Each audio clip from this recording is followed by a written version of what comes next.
Kenya and Ghana have enjoyed long-standing cordial relations since the 60s. This was preceded by pre-independent solidarity between our two leaders, who were among the conveners of Pan-African conferences. The historic bonds of friendship between our two countries run deep. We are bound together by our shared commitment to Pan-African unity and a common vision for a united and prosperous Africa. It is appropriate that our two nations, which have long played strong roles in fostering Pan-African unity, also make similar contribution to the development of Pan-African trade integration.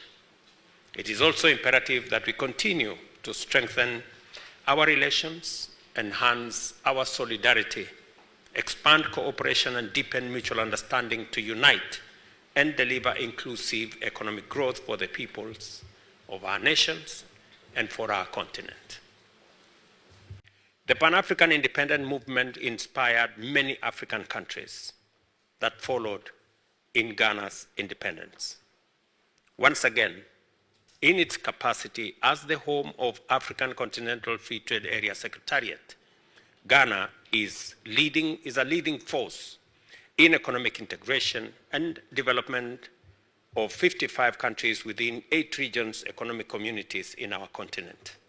I thank you, Mr. President, for spearheading this development, for your support to the ACFTA Secretariat, and for your support to the Secretary General, and for Ghana's hosting of the Secretariat on behalf of our continent. Your Excellency, still on the subject of integration, and especially in accelerating the free movement of people within our continent, I welcome your recent announcement of your commitment to remove entry visa requirement for all Africans by December this year. This commitment aligns with one of the goals of the Africa Continental Free Trade Area to create a single market in the continent to drive economic growth, grow and create more jobs, and eradicate poverty. I have informed President Akufo-Addo that in similar vein, Kenya recently removed visa requirements for visitors from all countries with effect from January 1st this year.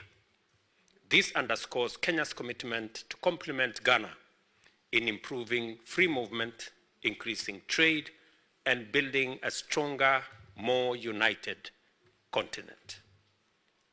The free movement of people between our two countries has contributed immensely to trade, investment, and tourism. In this respect, His Excellency and I noted that trade between Kenya and Ghana is growing. In 2022, for example, Kenya's imports to Ghana were valued at $10.4 million and imports were valued at $4.8 million. We have agreed that there remains great potential to enhance trade between our two countries, especially in the numerous opportunities arising from the establishment of the Africa Continental Free Trade Area. President Akufo-Addo and I are encouraged that under the ACFTA, our two countries have taken bold measures to explore these opportunities. We recall that in October 2022, I flagged up from Nairobi the first consignment of Kenyan tea destined for Ghana. On 23rd September 2023, Kenyan-made chloride exide batteries worth about 9.3 Kenya shillings landed in the Ghanaian port of Tema, while Little Cab, a taxi hailing service from Kenya, is now also operational in Ghana. My brother and I noted that Ghana Export Promotion Authority facilitated Ghanaian business people to undertake a market entry expedition to Kenya between May 23rd and 27th last year, and consequently, the Ghana Trade House was launched in Nairobi. Undeniably, this initiative represents a giant step towards greater trade within and among various regions and countries throughout our continent, spearheaded by Ghana and Kenya. I congratulate you, Mr. President, for being appointed the champion for Africa Union for the establishment of the Africa Union financial institutions. This include the Africa Central Bank, the Africa International Monetary Fund, the Africa Investment Bank, and the Pan-African Stock Exchange.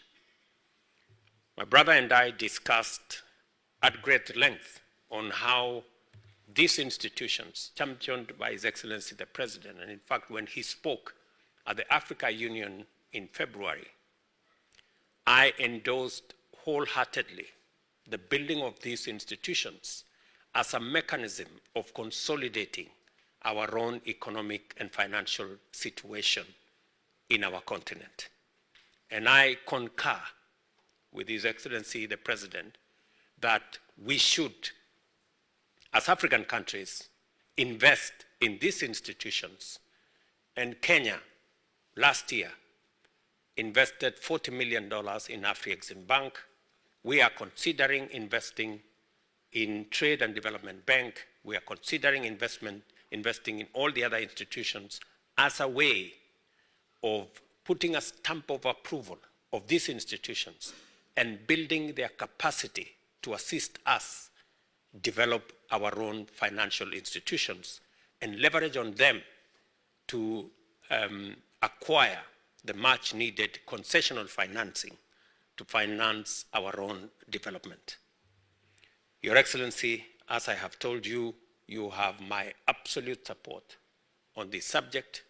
And as we work collaboratively and collectively as African leaders to consolidate the place of the Africa Union and rationalize its institutions and reform its institutions, a mandate that was assigned to me by my colleagues,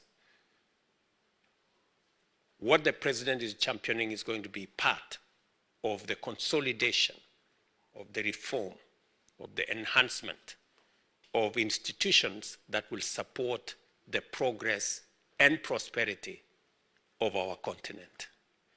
I have informed Mr. President that I'm looking forward to him working with me and all the other leaders to make sure that we have an Africa Union as an institution that is fit for purpose to drive the prosperity of our continent. We have noted that peace and security is fragile, not only in Africa, but across the globe. Internal strife, conflict, and wars, compounded by terrorism and violent extremism, are a major obstacle to peace, security, and stability. Statistics show that the number of people killed and forcibly displaced by crisis in Africa has been increasing over time. As of 2023, over 37 million people have been forcibly displaced in Africa, and 6 countries account for 64% of forced displacement. Kenya appreciates and commends efforts by Ghana through the Accra Initiative and ECOWAS towards the fight against terrorism and in addressing resurgence of the unconstitutional changes of government in the Sahel and West African region. As a nation, Kenya looks forward to receiving continued support from Ghana in addressing terrorism and other threats so as to guarantee peace and security in Africa, in our region, and globally as well. I informed His Excellency the President that Kenya has been engaging in supporting peace initiatives in the Horn of Africa and the Great Lakes region, including DRC, South Sudan, Sudan, and Somalia. Kenya stands in support of all efforts, both in West and in our region, aimed towards fostering peace and security in our continent. It has become clear during our conversation that we have to redouble our efforts to silence the guns in Africa as a vital condition for the establishment of economic growth. We also have no choice but to endow the Africa Union, our regional economic communities with greater capacity to do more in pursuit of peace and stability. On 15th March this year, the African Union Executive Council unanimously decided that candidates for the position of the next chairperson of the Africa Union Commission would be nominated by the Eastern African region states in accordance with the statutes of the AU Commission, the rules of procedure, and the Africa Union policy organs and decisions of the Assembly of Heads of State and Government. Your Excellency, my dear brother, I thank you most sincerely for accepting to support Kenya's candidature for the position of the chairperson of the Africa Union Commission 2025-2028, which has been initiated following comprehensive stakeholder engagement process across government. Kenya's candidature is informed by our leading role in enhancing and sustaining the Pan-African agenda in terms of independence and sovereignty, peace and security, development and prosperity, as well as sustainability and climate action. We hope to work with all as we try to achieve Africa's 2063 agenda. On our part, I have assured His Excellency that Kenya will support the Republic of Ghana for the candidature of Honorable Shirley Bochwe, Minister of Foreign Affairs and Regional Integration, for the position of Secretary General of the Commonwealth for the period 2024-2029. Excellency, this presents an opportunity for Kenya and Ghana to collaborate. I take this opportunity to assure Your Excellency of my personal support and commitment of the Republic of Kenya to working with you and the government of the Republic of Ghana to further strengthen the bonds of friendship between our two countries. I wish Your Excellency, the great people of Ghana, my very best wishes and prosperity.